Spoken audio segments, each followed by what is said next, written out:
ये future combat aircraft system बनाने की बात हो रही है, जिसमें 3 देश जो आपने नाम लिए वो शामिल हैं। भारत भी उसमें पार्टिसिपेट करने की अपनी इंडिकेशन दे चुका है। पाकिस्तान और चीन में मची खलबली, छठी पीढ़ी के युद्धक विमान से जुड़ी खबर। फ्रांस, जर्मनी, स्पेन बनाएंगे फाइटर प्लेन, प्रोजेक्ट में सहभागी देश के रूप में शामिल हो सकता है भारत। ये कैसी खबर है सर, इसके मायने क्या? ये खबर ये है कि ये फ्यूचर कॉम्बैट एयरक्राफ्ट सिस्टम बनाने की बात हो रही है, जिसमें 3 देश जो आपने नाम लिए वो शामिल हैं। भारत भी उसमें पार्टिसिपेट करने की अपनी इंडिकेशन दे चुका है, क्योंकि 5th हम यहाँ बना रहे हैं। और आपको ये बताते हैं कि ये कोई नई बात नहीं है। F-35 जो बना था तो ऑस्ट्रेलिया ने, यूके ने, स्पेन ने, सब ने कंट्रीब्यूट किया था पैसे को, क्योंकि उसके R&D में करीब $1 ट्रिलियन लगे थे और उनको इन्फोर्स किया गया था आपको खरीदना पड़ेगा, सबको नंबर्स देने पड़े थे। तो ये पहल अगर आप मुझसे पूछें एक सामरिक और आर्थिक दृष्टिकोण से ये बहुत अच्छी सर, जिस तरीके से हम ये देख रहे हैं कि फाइटर जेट्स के लिए दुनिया जो है कोलैबोरेट करके इसमें फ्यूचर रेडीनेस के लिए तैयार हो रही है, मिसाइल के मामले में भी क्या उसी तरह से तैयार हो रही है? नहीं, मिसाइल जबकि ज्यादा कॉस्ट इफेक्टिव आपको ये नहीं लगता कि मिसाइल है? आपने बड़ी अच्छी चर्चा की है। मैं हमेशा से मिसाइल्स, ड्रोन्स, अनमैन्ड सिस्टम्स के फेवर में रहा हूं, क्योंकि the moment you put a man in the system, वो सिस्टम बहुत कॉस्टली होता है, क्योंकि आदमी को हमें बचाना है। लेकिन एक चीज वो जरूर देता है, वो देता है फ्लेक्सिबिलिटी। प्लेटफॉर्म की जो फ्लेक्सिबिलिटी है जो उसमें आती है, वो आपके मिसाइल सिस्टम्स में लाने में अभी दिक्कत होगी, यूएवी लाने में दिक्कत होगी। तो another 10 to 15 years we have to have a hybrid system. इसलिए फ्यूचरिस्टिक एयरक्राफ्ट हमें इसलिए रखना पड़ेगा कि अगर बाकी लोग दौड़ में आगे बढ़ रहे हैं तो हमें उसमें हिस्सा लेना ही पड़ेगा। एक चीज और हार्वेस्ट होती है, जब भी आप ऐसा प्रोग्राम करते हैं, जितनी भी टॉप या थ्रेशोल्ड टेक्नोलॉजीज जिनको हम बोलते हैं, वो भी आपके हिस्से में आती है। वो उसकी सब जरूरत है, वो सब में काम आती है, चाहे यूएवी का हो, चाहे वो ड्रोन का हो, मिसाइल का, हर चीज में वही काम आती है। अच्छा। क्योंकि वही प्रिसिशन चाहिए, वही आपको चिप्स चाहिए, पावर उसी तरह की चाहिए, उसी तरह का स्टेल्थ चाहिए, वो सारी चीजें आती हैं और आपको फ्लाइंग करने के लिए जो ज्योमेट्री चाहिए वो भी वहीं से आती है। लेकिन सर ये जनरली देशों की कोशिश ये होती है कि खुद को एज इस तरीके से दिया जाए कि हमारा रिसर्च एंड डेवलपमेंट हो, हम उसमें दिमाग लगाएं और हमारे पास कुछ ऐसा हो जो दुनिया के पास ना हो। कोलैबोरेशन के तहत जब जहां कहीं कुछ आप विकसित करने की कोशिश करते हैं तो जाहिर है उसमें यह भी होता है कि वो नो हाउ दूसरों के पास भी पहुंचती है। ये कैसे चेक एंड बैलेंस किया जाता है? देखिए, इसमें जब आप सब किसी के साथ देखिए, जो ये प्रोजेक्ट आई है जिसकी हम बात कर रहे हैं, फ्रांस, जर्मनी एंड स्पेन, तो इन्होंने कुछ चीज़ों को रिजेक्ट किया। स्पेन ने तो आपने सुना होगा F-35 को रिजेक्ट कर दिया। जो अभी जो चीज़ें आ रही हैं, और इसमें देखिए क्या हो रहा है, पूरा डिफेंस इंडस्ट्री जो हो रहा है यूरोप के अंदर आ रहा है। भारत क्यों ज्वाइन कर रहा है इसको? कोई ऐसा नहीं कि हमारे पास 6 जनरेशंस के लिए बनाने के लिए नो हाउ नहीं है, हम उस तरफ जा सकते हैं। मगर आप जब इधर जाते हैं, देखिए हमने स्पेस के साथ कोलैबोरेशन करते हैं, स्पेस में तो बहुत है, अभी भी रशिया अमेरिका साथ चल के जा रहा है। कॉस्ट इफेक्टिवनेस के लिए जो सबसे बड़ी बातें की, और देखिए टेक्नोलॉजी में जब आप उसके साथ घुसते हैं, क्यों भारत आज के दिन में मिसाइल में, स्पेस में, क्योंकि हम हर एक जगह जा करके अपनी भागीदारी निभा, और कुछ ना कुछ आप सीखेंगे। आपके पास मैं आया, आपसे 4 बातें सीखी, और हम उसको जजब करके जब करते हैं आप उसको। चलिए इसका भी सरलीकरण कर देते हैं। नहीं, इसमें एक बात जो खास इन्होंने बताई है, जो सरलीकरण आप पूछते हैं, आपने सबसे बड़ा सवाल ये पूछा कि हम अपनी टेक्नोलॉजी को प्रोटेक्ट कैसे करेंगे। तो जो इंटेलेक्चुअल प्रॉपर्टी राइट्स बनते हैं वो अलग अलग मॉड्यूल्स के अलग अलग कंट्रीज के बनते हैं, और इस तरीके से आपकी इंटरडिपेंडेंस रहती है। और इस तरह की अगर साझेदारी होती है तो उस साझेदारी को तोड़ना बहुत मुश्किल होता है। ब्रह्मोस देख लीजिए ना, आपने जो बताया कि मिसाइल के प्रोग्राम में ये क्यों नहीं हो रहा है, या क्या हम ये ज्यादा कॉस्ट इफेक्टिव है, मेरा मानना बहुत क्लियर है इस मामले में। 35 की बात कर रहे हैं, 45 की बात कर रहे हैं, हम आमका की बात कर रहे हैं, हम ये नहीं कर रहे कि हम नहीं करेंगे, हम इंटीग्रेट कर रहे हैं दूसरों के साथ। बहुत क्लियर है कि एयर डिफेंस सिस्टम और एयर सुपरियरिटी या ऑफेंसिव प्लेटफॉर्म्स दोनों की जरूरत लगातार पड़ती रहेगी, और दोनों का प्रोग्राम हमेशा चलता रहेगा वर्ल्ड ओवर। तो ये साइमल्टेनियसली इस तरफ प्रगति होती रहेगी। इस बीच में ये भी बता दूं कि हमारे बहुत सारे दर्शक आपके विश्लेषण को बहुत प्यार करते हैं, और ये खासतौर से उनमें से कुछ जैसे मनीष शर्मा है, उन्हीं में से एक दर्शक एयर वाइस मार्शल पीके श्रीवास्तव, जनरल सिन्हा, कमाल का आपका एनालिसिस होता है, बहुत अच्छी जानकारी मिल रही है।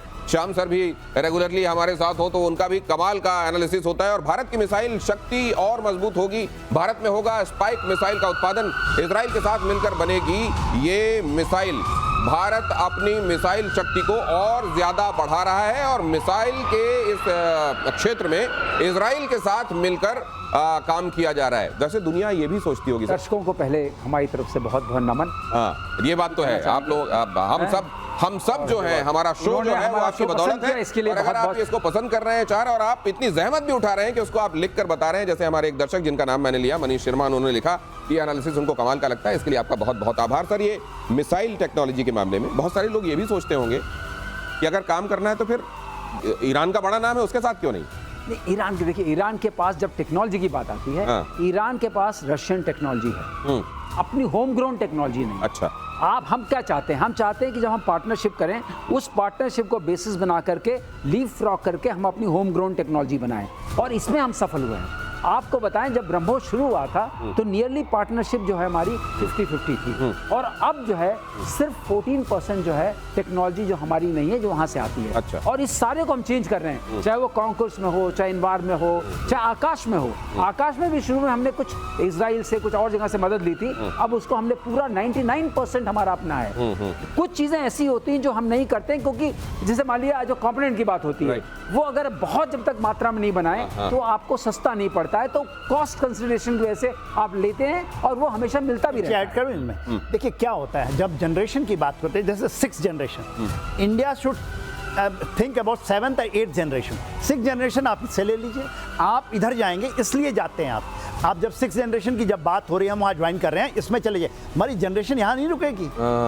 आपको एक लीप, और यही अब्दुल कलाम आजाद ने मिसाइल मैन कहलाते हैं।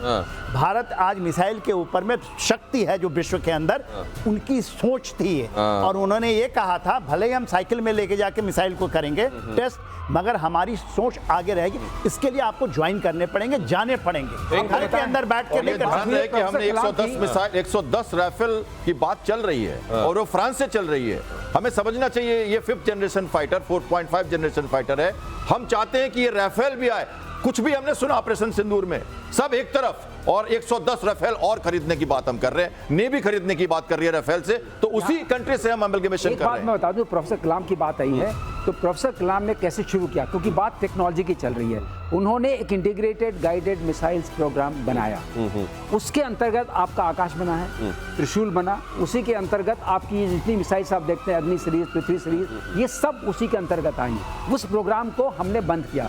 उस प्रोग्राम को करने के लिए उन्होंने 2 स्ट्रक्चर्स बनाए। स्ट्रक्चर्स बड़े इंपॉर्टेंट होते हैं। उसमें एक भारत डायनेमिक्स लिमिटेड था, और उसमें उनका DRDO का एक DRDL करके बना। तो ये हमको याद रखना चाहिए कि किन किन के ये जो साइकिल में रॉकेटरी के संदर्भ में आज जो कहते हैं पीके श्रीवास्तव सर कि हम उन देशों में से हैं जिसका कोई मैच नहीं है, तो आपको वो साइकिल वाला तस्वीर भी याद होगी, सारा भाई सर की वो तस्वीर, वो भी याद होगा। और आज जो कलाम सर को याद किया जा रहा है, वो भी इसीलिए याद किया जा रहा है। कृतज्ञ राष्ट्र आपके किए हुए कंट्रीब्यूशन को हर पल याद रख रहा है। अगली खबर देखिए, ईरान की, अमेरिका इजराइल को चेतावनी। ईरान ने कहा दोबारा हमला हुआ तो विनाशकारी जवाब देंगे। आर्म फोर्स के जनरल स्टाफ अब्दुल रहीम मौसवी ने कहा अगर हमारे ऊपर हमला हुआ तो फिर हमें किसी भी हाल में रोकना संभव नहीं होगा। ये फिर से एक बयान आया है, और मुझे याद है कि मेजर गौरव आर्य ने एक बात कही थी, इनके बयान भी स्टेल्थ वाले होते हैं। हाँ, कि कई बार तो समझ में नहीं आते हैं क्यों आए हैं। लेकिन 2 दिन पहले आया था कि हम जो है समझौता करने को तैयार हैं। अभी देखा मामला कुछ बन नहीं रहा, बोले अब हम भी तैयार हैं। हाँ, तो बीच में समझौते की बात भी कर दो, और जैसे ही अगर उधर दाल गलती हुई तो नहीं लगे तो ये भी बता दो कि इस बार तो वो होगा, इससे पहले हुआ ही नहीं है। ये साइऑप से बड़ा जरूरी होता है सर। बाकी हथियार और बाकी आपकी जो कैपेबिलिटी है एक तरफ, लेकिन जो ये मुंह चलाने की कला है ये भी बड़ी आवश्यक होती है। इसको आप कैसे देखते हैं सर फौज में? युद्ध रोकना, सीज फायर और पीस एग्रीमेंट, 3 बातें हैं। युद्ध रोकना तो उन्होंने युद्ध रोका है, और अभी सीज फायर भी नहीं किया है। वो उनके कह रहे हैं, जनरल्स कह रहे हैं, उनके मंत्री कह रहे हैं, उनके उपराष्ट्रपति जो है फर्स्ट प्राइम मिनिस्टर है, डिप्टी प्राइम मिनिस्टर है, वो कह रहे हैं ये युद्ध में नहीं रुका है, तो डरे हुए हैं, घबराए हुए, वही वाली बात हो गई। नहीं, मैं दूसरी बात जानना चाह रहा हूँ कि युद्ध में एक वाक कौशल भी एक बड़ा कौशल होता है। साइकोलॉजिकल वॉरफेयर की वाक कौशल कि आपका जो वाक चातुर्य है उससे भी आप बहुत कुछ। इस मामले में वाक चातुर्य के मामले में सर कौन से देश को आप सबसे बढ़िया पाते हैं? हथियार भले ना हो, लेकिन जुबान ऐसी चलाए कि लगे कि भाई साहब इससे खतरनाक तो आपका बगल पड़ोसी आपने ऐसी बात कही। देखिए, उससे बड़ा उदाहरण नहीं होगा। पूरे हाफ दुनिया को खत्म कर देंगे, आधे पाव, एक पाव हिंदू को चेप मार देगा, मुस्लिम को छोड़ दे, ऐसी बातें आप सुनिए। ये तो वहीं से आती है ना। वाक चातुर्य तो तब हुआ जब आप कुछ कर जाएं और आप पकड़ में ना आए, वो चातुर्य हुआ। लेकिन जहां पर आप सीधे सीधे एक्सपोज हो, रोज एक्सपोज हो, तो उसको क्या कहेंगे सर? अब ये उसको वाक क्या बड़बोला, हाँ, आई थिंक उससे अच्छा वाक शब्द है बेइज्जती। वाक बेइज्जती।